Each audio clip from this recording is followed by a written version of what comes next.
Hi ladies, it's Elisa and I am here because as you guys have probably noticed in the YouTube community, everyone has been posting videos about National Infertility Awareness Week, which is this week. It's from April 24th to April 30th.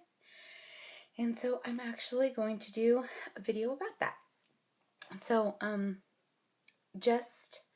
I got the idea to do it obviously because a lot of other family vloggers and women who are going through infertility or have even gotten pregnant through infertility are doing vlogs about it.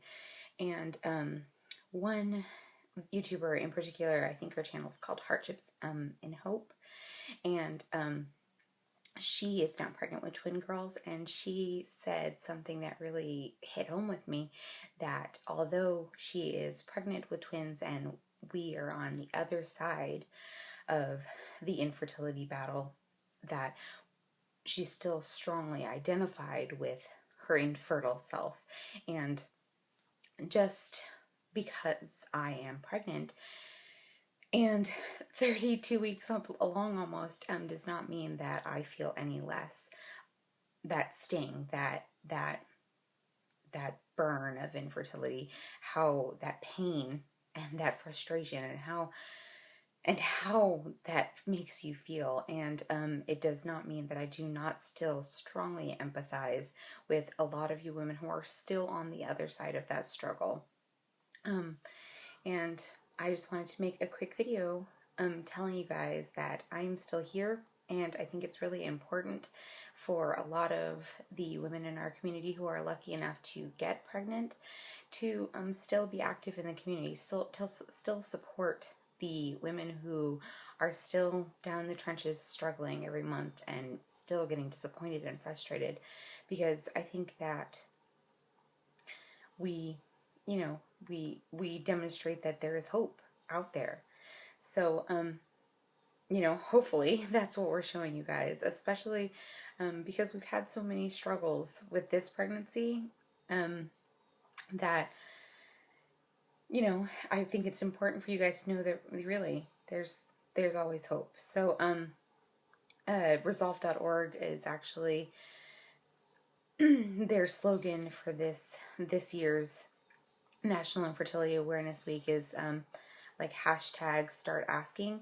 And I think that could be start asking anything, start asking questions about your own fertility. Make sure you are making sure you're really well informed, so you can ask your doctor, you can argue and disagree with them, you can seek second opinions, and even start asking people who are not going through infertility, but they know someone who is.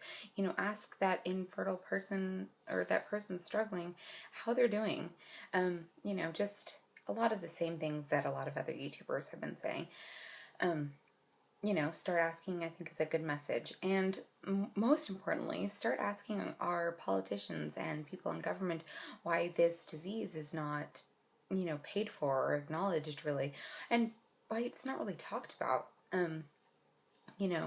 Women have miscarriages, or they struggle with getting pregnant for a long time, and no one talks about it. And I think that's silly. I've been really open about this journey, and I think that people should be. I mean, everyone's struggle is their own, but talking about it's the only way we're going to get Congress to start paying for things like IVF or IUIs or anything. Building your family is important. And if that's something you really want to do, then I think that should be good enough reason to have government help people out. So I just wanted to give you guys that message, and to remind you to go out there on social media and spread the word that this is National Infertility Awareness Week, and and that we should start asking. Remind people that they should start asking. And I could talk about our story for any new subscribers. I know there are a few of you guys out there. Thanks for watching. And give you guys a quick synopsis of our infertility journey. A lot of you guys that have been here since the beginning might be kind of repetitive, so I'll just try to make it quick. We started trying to get pregnant about 3 years after we were married, and quickly realized that that wasn't happening. After about 6 months, I was so sure that it would happen naturally, just so sure. And it just didn't. Every month was disappointing, and so when we hit the year mark, at that point we'd been married 4 years, and people were, asking, where are the kids? Are you guys gonna have any? Because I have two stepdaughters, so the people didn't even know if we'd want more children. And then at a year, we started doing all the testing that Kaiser lets you do, and over the next year, we tried naturally timed.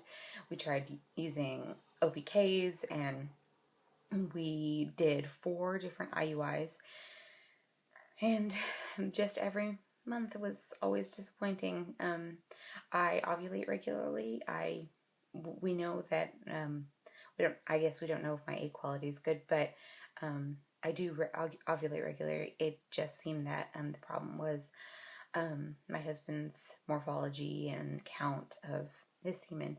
So, we were a perfect candidate for IVF, but then we had to save for that and mentally prepare ourselves for that. And luckily, we had people start a GoFundMe, and it spiraled from there. We were really diligent about saving, and several family members helped give us money for that IVF. And eventually, we had enough money. We saved up, and we did it. And we retrieved 22 eggs, and 15 were mature, and 14 fertilized, I believe. And we transferred 1 fresh blast, and it did not stick, and that was devastating. And then to do a frozen embryo transfer, we had to wait a few months. We had luckily 9 embryos, or 10 embryos in the freezer, and one of them was thawed, and we transferred that one, and luckily on our first frozen embryo transfer, we were successful in getting pregnant. And that's the little boy that I'm pregnant with now. And at 12 weeks, we thought that getting pregnant would be the end of the struggle, and that pregnancy would be, of course, challenging, because anybody who's watched a movie knows that not all pregnancies are a breeze. But at 12 weeks, we got the diagnosis that the baby had some pretty extensive swelling at the base of his skull, and that he probably had some sort of chromosomal disorder, and that we could lose him at any point, because if you have that, you could naturally miscarry. And then we had some genetic blood tests done, and at about 14 weeks, I think 14 or 15 weeks, we found out that 1, it was a boy, but 2, that we had an over 80% chance of the baby having Downs. And the thing about Downs is that you could also still miscarry. Some of those pregnancies don't make it to term.